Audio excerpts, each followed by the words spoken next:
Hello दोस्तों, Bihar board exam channel में आप सभी का स्वागत है। आज हम 10th क्लास का ये जो प्रमेय चैप्टर है, प्रमेय से बहुत ही फेमस चैप्टर है ये। और ये जो थेल्स प्रमेय है, ऐसा तो एक भी साल नहीं है जिसमें कि नहीं पूछा जाता है ना। प्रत्येक साल में 4 प्रमेय है जो कि मतलब रिपीट करते रहता है। जैसे हो गया थेल्स प्रमेय और थेल्स प्रमेय का विलोम, पाइथागोरस प्रमेय, पाइथागोरस प्रमेय का विलोम। तो हम चारों को प्रूव करेंगे, ठीक है, चारों को सिद्ध करेंगे, लेकिन बारी बारी से करेंगे क्योंकि सिद्ध करने वाला है। तो आज हम थेल्स प्रमेय देखेंगे। ये 5 नंबर का क्वेश्चन है। कितना है? 5 नंबर का क्वेश्चन है ये, ठीक है। 5 नंबर में पूछा जाता है, तो आप समझ सकते हैं एक एक नंबर बहुत कीमती होता है ना। एक नंबर से कोई फर्स्ट कर जाता है तो कोई फेल भी कर जाता है। तो इसीलिए बहुत ही इम्पोर्टेंट टॉपिक हम लिए हैं आज, और हम बहुत कम समय को देखते हुए जितना भी क्वेश्चन कराएंगे वो सभी 5 नंबर वाला ही कराएंगे। इसलिए आप सभी मेरे चैनल पे आकर के फायदा उठा सकते हैं और देख सकते हैं। समझने में कोई प्रॉब्लम नहीं होगा, बहुत आसान तरीका से हम इसको प्रूव करेंगे, सिद्ध करेंगे, ठीक है। तो थेल्स प्रमेय कहता है कि यदि किसी त्रिभुज की एक भुजा के समांतर अन्य दो भुजाओं को भिन्न भिन्न बिंदुओं पर प्रतिच्छेद मतलब काटने, ठीक है, प्रतिच्छेद करने के लिए एक रेखा खींची जाए तो ये अन्य दो भुजाएं एक ही अनुपात में विभाजित हो जाती है। ये थेल्स प्रमेय का कहना है कि यदि किसी त्रिभुज की, मान लीजिए ए बी सी एक त्रिभुज है, ए बी सी एक त्रिभुज है, त्रिभुज की एक भुजा के समांतर, जैसे इसमें 3 भुजा रहता है ना, जैसे ए बी, बी सी, सी ए, ये 3 भुजा है। तो किसी भी भुजा के समांतर, लेकिन यहाँ पे हम बीसी के समांतर लिए हैं, ठीक है। आप समझ रहे होंगे कि यहाँ पे बीसी के समांतर डीई खींचा गया है, ठीक है। तो इसका कहना है कि एक भुजा के समांतर अन्य दो भुजाओं के यानी एक के तो समांतर हम ले लिए, और अन्य दो भुजा कौन बच गया ए बी और ए सी। तो कहता है कि अन्य दो भुजाओं, है ना, अन्य दो भुजाओं को भिन्न भिन्न बिंदुओं पर, कहने का मतलब है यहाँ डी पर काटेगा, यहाँ ई पर काटेगा, ठीक है। तो भिन्न भिन्न बिंदुओं पर प्रतिच्छेद करने के लिए एक रेखा खींची जाए, मतलब भिन्न भिन्न बिंदुओं पर प्रतिच्छेद करने के लिए एक रेखा खींची जाए, जिसको हम खींचे हैं यहाँ पे डीई, है ना, बीसी के समांतर डीई खींचे हैं। तो खींची जाए तो ये जो अन्य दो भुजाएं हैं वह एक ही अनुपात में विभाजित हो जाती है, एक ही अनुपात में विभाजित होता है, ठीक है। दोनों का अनुपात क्या होता है? सेम होता है। तो चलिए आइए हम अब यहाँ से काम चालू करते हैं, ठीक है। जैसे सबसे पहले लिखेंगे कि ये प्रमेय में दिया क्या है, ये प्रमेय में दिया क्या है। तो लिखेंगे दिया है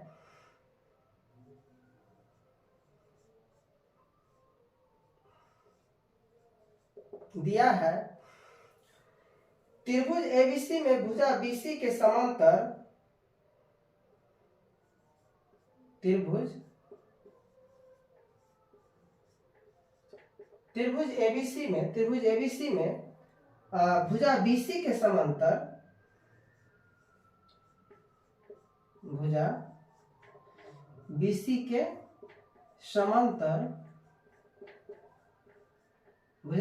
के समांतर एक रेखा, देखिए बीसी के समांतर एक रेखा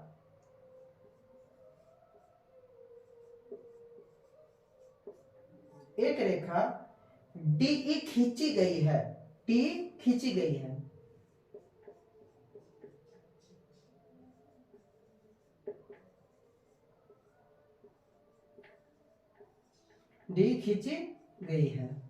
ठीक है, डी खींची गई है। जो जो ये जो भुजा है, जो ए बी को, देखिए ए बी को डी बिंदु पर, ए बी को डी बिंदु पर, जो ए बी को डी बिंदु पर तथा AC को ई बिंदु पर, तथा AC को ई बिंदु पर, ई बिंदु पर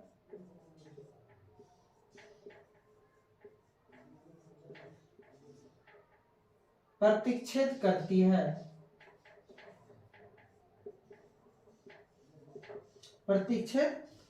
है, ठीक है।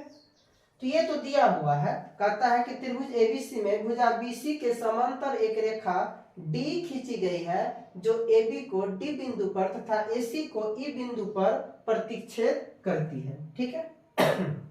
दिया है, ये क्या है, दिया है। अब हम क्या करेंगे, अब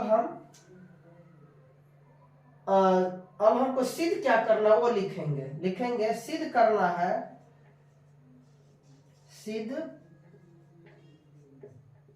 है, क्या सिद्ध करना है, तो AD बटा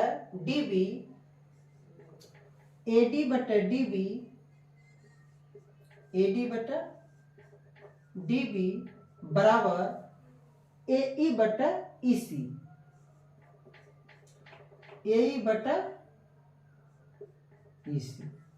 यही तो सिद्ध करना है, ठीक। अब हम इसमें रचना करेंगे कुछ, ठीक है, वो दिया हुआ था। अब हम रचना करते हैं, क्या करते हैं, रचना करते हैं। रचना में क्या करेंगे कि देख रहे हैं ये जो डॉटेड लाइन से मिलाया है, किससे मिलाया है, डॉटेड लाइन से, तो हम वही लिखेंगे कि D से AC पर, ये जो AC भुजा देख रहे हैं उस पे लंब खींचे हैं, क्या खींचे हैं, लंब खींचे हैं। तो वही लिखेंगे कि D से AC पर तथा खींचे हैं, D से AC पर क्या खींचे, तो DM खींचे हैं। तो वही लिखेंगे D से AC पर DM, D से AC पर DM तथा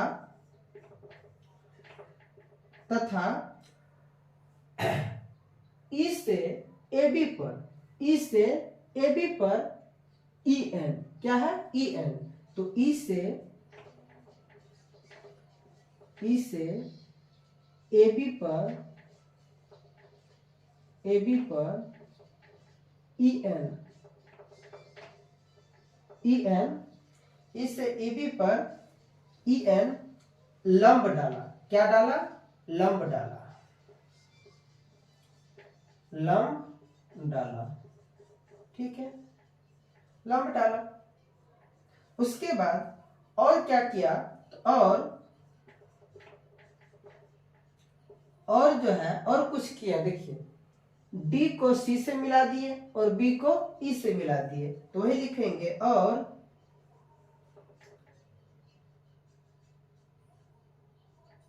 B से E को, B से E को, हाँ, B से E को तथा B से E को तथा C से D को, C से D को और B से E को तथा C से D को मिलाया। क्या कर दिया, मिलाया, जो किया वो लिखना, ठीक है, मिलाया। उसके बाद क्या हुआ, इतना काम तो कर देना है, इतना काम करना है, ये घटना। तो इसको स्क्रीनशॉट लीजिए, उसके बाद हम फिर इसको इरेज करके फिर से हम यहाँ से लिखेंगे, ठीक। हमें होप है कि आप ले लिए होंगे, और नहीं तो फिर से देखिएगा तो समझ आ जाएगा। तो हम इसको इरेज करते हैं। अब देखिए, अब समझने वाली बात है। अब क्या करेंगे,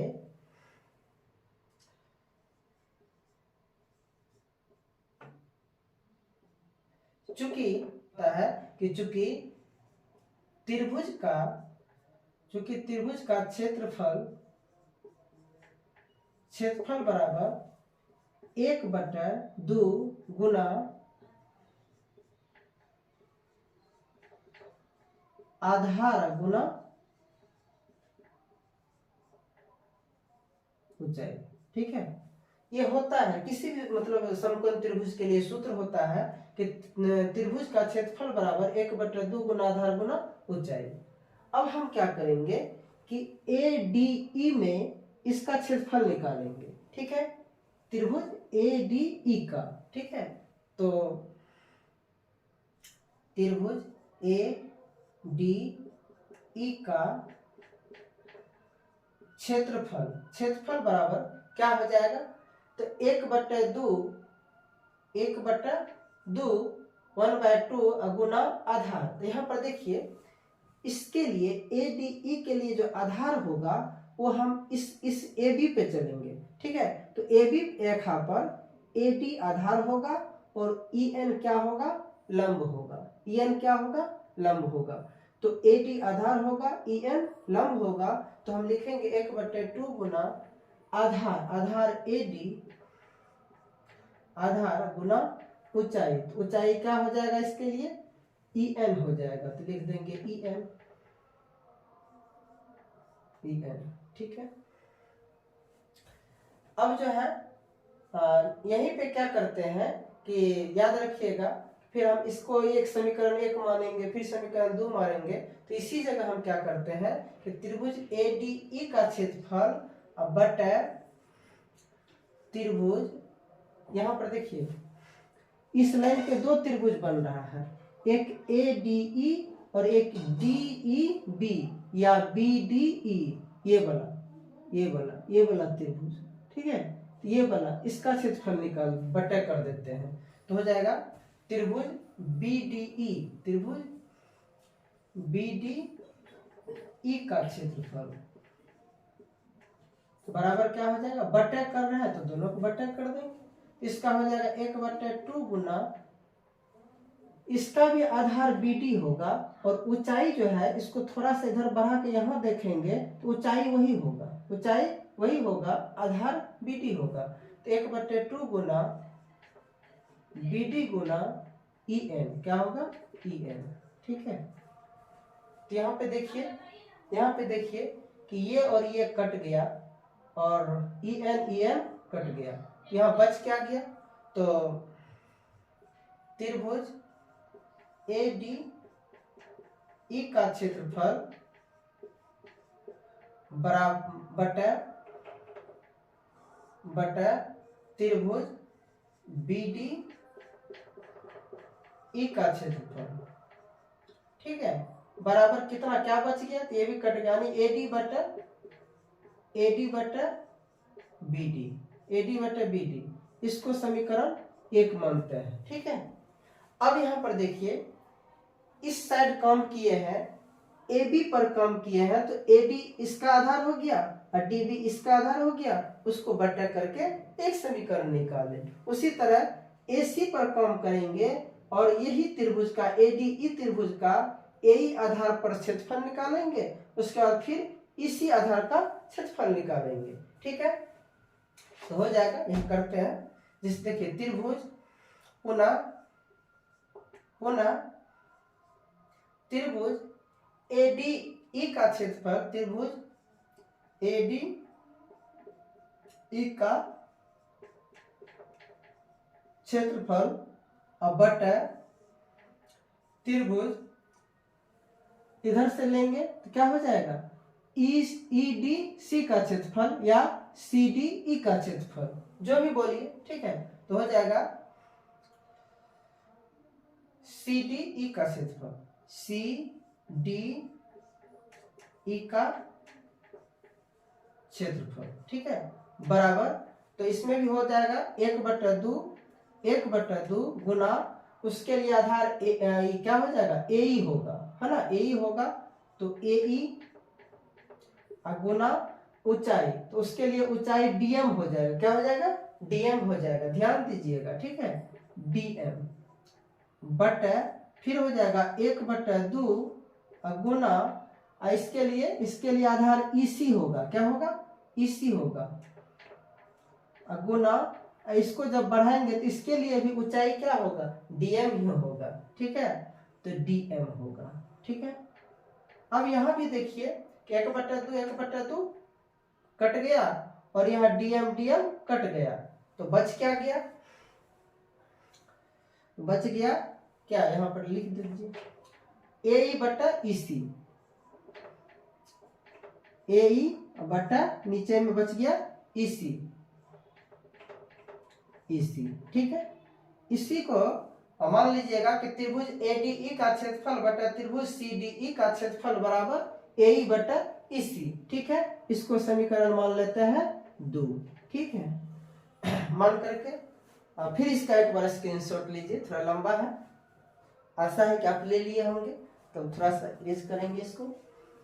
अब एक बात बहुत ही अच्छी बात है जो कि आपको जानना जरूरी है, यहाँ पर ध्यान दीजिएगा, यहाँ पे ध्यान दीजिएगा कि DE जो आधार है वहां से D आधार पे 2 त्रिभुज बना है, देखिए कैसे, EDB ए वाला त्रिभुज इसी आधार पे बना, और ये इसी आधार पर जो है EDC यानी ये वाला त्रिभुज, दोनों का आधार एक ही है। जब दोनों का आधार एक ही है तो क्षेत्रफल एक ही होगा, तो क्षेत्रफल क्या कर देंगे, इक्वल हो जाएगा। दोनों का क्षेत्रफल इस त्रिभुज का और इस त्रिभुज का, दोनों का क्षेत्रफल क्या होगा, बराबर होगा। तो हम लिखेंगे कि चूंकि त्रिभुज EDB या BDE का क्षेत्रफल बराबर होगा त्रिभुज किसका, त्रिभुज CDE का क्षेत्रफल, CDE का क्षेत्रफल, ठीक है। अब देखिए इसका यूज कीजिए, यहाँ पे देखिए, ध्यान दीजिएगा, त्रिभुज ADE का क्षेत्रफल, और इसमें भी समीकरण 2 में भी त्रिभुज ADE का क्षेत्रफल ऊपर में तो बराबर है, नीचे में क्या है कि त्रिभुज BDE का क्षेत्रफल, ठीक है, त्रिभुज BDE का क्षेत्रफल, यहाँ पे है CDE का क्षेत्रफल, यहाँ पे चेंज हो गया। तो हम क्या करेंगे, यहाँ पर देखिए कि चूंकि त्रिभुज BDE का क्षेत्रफल बराबर होता है त्रिभुज CDE का क्षेत्रफल, तो कहने का मतलब है कि BDE का क्षेत्रफल बराबर होता है CDE का क्षेत्रफल। हम बता दिए क्योंकि एक ही आधार पे बन रहा है, इसीलिए करके या तो हम BDE को लिख देंगे CDE या फिर CDE को लिख देंगे BDE, कोई एक लिख सकते हैं दोनों में से, क्योंकि बराबर है। तो इसीलिए हम लिखेंगे यहाँ पे, इसको लिख देते हैं समीकरण 2 को, इसीलिए त्रिभुज ADE का क्षेत्रफल, त्रिभुज ADE का क्षेत्रफल अब बटा त्रिभुज CDE को लिख देता है BDE का क्षेत्रफल, क्योंकि दोनों बराबर है, तो त्रिभुज BDE का क्षेत्रफल बराबर कितना है, AE/EC, AE/EC, ठीक है। यह समीकरण कितना हो गया, इसी को तो मॉडिफाइड किए है ना, यानी कि ये दो को तो एक तरह से मान लीजिए दियो ये 2 ही है, ठीक है, ये 2 ही है, या फिर इसको मान सकते हैं 3 मान सकते हैं, ठीक है, समझने की बात है। अब देखिए समीकरण 1 और समीकरण 3 से, समीकरण 1 और समीकरण 3 से, समीकरण 1 और समीकरण 3 से गौर ध्यान दीजिएगा यहीं पे कि समीकरण 1 और समीकरण 3 से लेफ्ट हैंड साइड LHS बराबर हो गया। देखिए त्रिभुज ADE का क्षेत्रफल बटा BD का क्षेत्रफल, इसमें भी त्रिभुज AD का क्षेत्रफल BD का क्षेत्रफल, और जब LHS बराबर हो जाता है तो RHS भी बराबर होता है, तब हम लिख देंगे अब इसको फिर एक बार स्क्रीनशॉट लीजिए। तो समीकरण 1 और 3 से देखिए कि LHS बराबर है तो RHS भी बराबर होगा। तो लिखेंगे, इसको भी आप इरेज कर देते हैं और याद रखिएगा कि त्रिभुज ए बराबर था AD बटा BD है। यहाँ पे समीकरण 1 और समीकरण 3 से LHS बराबर है तो RHS भी बराबर हो जाएगा और हो जाएगा AE बटा EC बराबर हो जाएगा किसका, AD बटा क्या सिद्ध करना था, AD बटा DB, ठीक है। तो कहने का मतलब है कि हमको सिद्ध क्या करना था, इसको उल्टा पुल्टा भी लिख सकते हैं या लिख सकते हैं या कि AD बटा DB बराबर AE बटा EC सिद्ध हुआ। क्या लिखेंगे, सिद्ध हुआ। यही तो सिद्ध करना था, नहीं करना था, देख लीजिएगा। इस तरह से थेल्स प्रमेय जो कि 5 नंबर का पूछा जाता है वो हम सिद्ध कर दिए। इसी तरह हम 3 प्रमेय को और सिद्ध करेंगे, थेल्स प्रमेय का विलोम, पाइथागोरस प्रमेय और पाइथागोरस प्रमेय का विलोम। ये 4 बहुत ही इंपॉर्टेंट, बहुत ही महत्वपूर्ण है, इसीलिए करके इसको हम सिद्ध कर देंगे। उसके बाद जितने भी क्वेश्चन हम कराएंगे वो सभी 5 नंबर का क्वेश्चन होगा। और यदि आप लॉन्ग क्वेश्चन बनाना जानते हैं तो शॉर्ट क्वेश्चन तो बनेगा ही बनेगा, है ना। तो इस तरह से और एक ऐसा वीडियो लाएंगे जिसमें कि जितना भी फार्मूला है, जितना भी सूत्र है मैट्रिक में, मैथ 10th वाले को पूछा जाएगा, वो सभी सूत्र को जो है ना एक दिन हम डिस्कशन कर देंगे, ठीक है। तो इस तरह से इसको 1 बार 2 बार देखिएगा तो ऐसा हो ही नहीं सकता कि आपको समझ में नहीं आएगा, ठीक है, क्योंकि इतना हम अच्छा से बताए, इतना आसान तरीका से बताए हैं, ठीक है ना। तो ठीक है, आज हम इसको यहीं तक रखेंगे, ठीक है ना। फिर हम आपके सामने कोई वीडियो लेकर के, यानी दूसरा कोई भी टॉपिक का वीडियो लेकर के उपस्थित होंगे, है ना। तब तक के लिए आप सभी को गुड इवनिंग, ठीक है। पढ़िए, एकदम मन लगा करके पढ़िए, बहुत कम टाइम बचा हुआ है, ठीक है। Thank you.